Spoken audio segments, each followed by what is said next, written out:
ನಮಸ್ಕಾರ ವಿದ್ಯಾರ್ಥಿಗಳೇ, ವಿಶಾಲ ಜ್ಞಾನ ಕನ್ನಡ ಯೂಟ್ಯೂಬ್ ಚಾನಲ್ಗೆ ಸ್ವಾಗತ ಅಂತ ಹೇಳ್ತಾ ಇವತ್ತಿನ ನೋಡೋದಲ್ಲಿ SLC ಆ್ಯಂಡ್ PUC ವಿದ್ಯಾರ್ಥಿಗಳಿಗೆ ಒಂದು ಭರ್ಜರಿ ಗುಡ್ ನ್ಯೂಸನ್ನು ತಂದಿರುವಂಥದ್ದು. ವಿದ್ಯಾರ್ಥಿಗಳೇ, ನಿಮ್ಮ ತಂದೆ ಅಥವಾ ತಾಯಿ ಒಂದು ಸರ್ಕಾರಿ ನೌಕರರಾಗಿದ್ದರೆ ಏನು ಒಂದು ಬೆನಿಫಿಟ್ ಇದೆ ಅಂತ ತಿಳಿಸ್ಕೊಡ್ತಾ ಬರ್ತೇನೆ. ಹಲವಾರು ವಿದ್ಯಾರ್ಥಿಗಳು ಗೊತ್ತಿರ್ಬೋದು, ಗೊತ್ತಿಲ್ಲದೇ ಇರುವಂಥ ವಿದ್ಯಾರ್ಥಿಗಳಿಗೆ ತಿಳಿಸ್ತಿರುವಂಥದ್ದು. ವಿದ್ಯಾರ್ಥಿಗಳ ವಿಡಿಯೋನ ಕೊನೆವರೆಗೂ ನೋಡಿ. ನಮ್ಮ ಚಾನಲ್ಗೆ ಇನ್ನೂ ಸಬ್ಸ್ಕ್ರೈಬ್ ಮಾಡಿದ ವಿಡಿಯೋ ನೋಡ್ತಿದ್ದೀರಿ ತಪ್ಪದೆ ಸಬ್ಸ್ಕ್ರೈಬ್ ಮಾಡ್ಕೊಳ್ಳಿ. ಹಲವಾರು ವಿದ್ಯಾರ್ಥಿಗಳು ವಿಡಿಯೋ ನೋಡ್ತಿದ್ದಾರೆ, ಸಬ್ಸ್ಕ್ರೈಬ್ ಮಾಡ್ಕೊಳ್ತಾ ಇಲ್ಲ, ತಪ್ಪದೆ ಸಬ್ಸ್ಕ್ರೈಬ್ ಮಾಡ್ಕೊಳ್ಳಿ. ವಿಡಿಯೋನ ಶುರು ಮಾಡೋಣ ಬನ್ನಿ.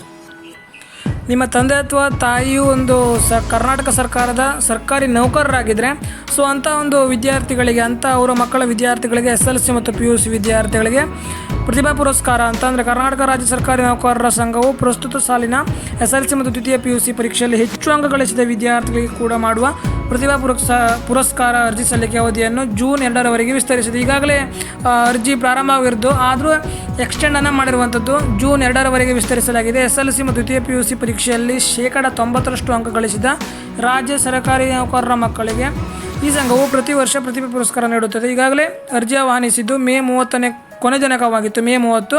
ಅದನ್ನು ಜೂನ್ 2ರವರೆಗೆ ವಿಸ್ತರಿಸಲಾಗಿದೆ. ವಿದ್ಯಾರ್ಥಿಗಳೇ, ಯಾರು ಈ ಒಂದು ಸ್ಕೀಮ್ಗೆ ಅರ್ಹರಾಗಿರ್ತೀರ, ಒಂದು ಪ್ರತಿಭಾ ಪುರಸ್ಕಾರಕ್ಕೆ ಅರ್ಹರಾಗಿರ್ತೀರ, ಬೇಗ ಹೋಗಿ ನಿಮ್ಮ ಒಂದು ಅರ್ಜಿಯನ್ನು ಫಿಲಪ್ ಮಾಡಿ ಅಂತ ಹೇಳ್ಬೋದು. ವಿದ್ಯಾರ್ಥಿಗಳೇ, ಸಂಘದ ರಾಜ್ಯಾಧ್ಯಕ್ಷ CS ಷಡಾಕ್ಷರಿ ಪ್ರಕಟಣೆ ತಿಳಿಸಿದ್ದಾರೆ. ನಿಮಗೆ ಈ ಸ್ಕ್ರೀನ್ ಮೇಲೆ ನೋಡ್ತಿರ್ಬೋದು, ಓದ್ಕೊಳ್ಬೋದು. ಬೇಗ ಹೋಗಿ ನೀವು ನಿಮ್ಮ ತಂದೆ ತಾಯಿಗೆ ಅಥವಾ ವಿಷಯ ತಿಳಿಸಿ. ಒಂದು ವೇಳೆ ಗೊತ್ತಿದ್ದರೆ ಬೇಡ, ಗೊತ್ತಿಲ್ಲದಂಥ ವಿದ್ಯಾರ್ಥಿಗಳಿಗೆ ವಿಡಿಯೋ ಮಾಡಿರುವಂಥದ್ದು.